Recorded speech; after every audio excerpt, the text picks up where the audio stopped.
And as we start to unpack the work breakdown structure and start to identify the deliverables and the activities and the tasks, and we start to think about the time and we start to think about the cost, we can also start to think about resource requirements. So as we're thinking about, what's it going to cost us to do this task, we'll start thinking about, well, what type of equipment do we need?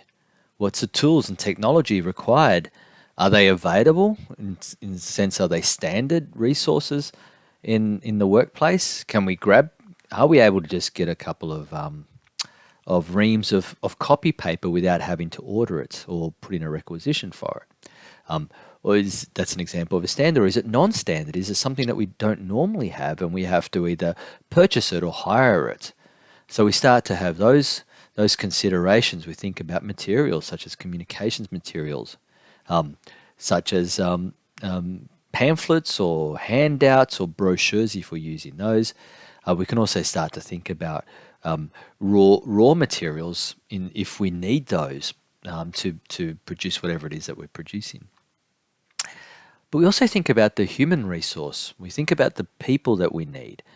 And often people are driven by the idea of people, are driven by the skill set required. So we think about what type of skills do we require to get this task done? What kind of experience do we need? What theoretical knowledge does the incumbent need to have? And from that starting point, we then start to think about, do we have those people available? Do we have enough of those people available? Do we have enough of that skill and that competency available? And if we don't, where do we get them from? Can we draw them from existing resources? Or do we have to hire? Do we have to go to labor hire in terms of contracts? Or can we pull them in from a different area? And there might just be a change of cost center, transference of costs through the cost center. And we also think about the workforce mix, making sure that we have a good balance within that in terms of skill mix, but also diversity in terms of strengths and weaknesses and so forth. So as we're decomposing our project, as we're unpacking what needs to be done as part of the planning process, and we're identifying the what needs to happen, when it needs to happen, and the costs associated, we start to think about these resources as well. And we can and there's a number of ways that we can estimate the resources required in terms of how much are we going to need, and how much is that going to cost.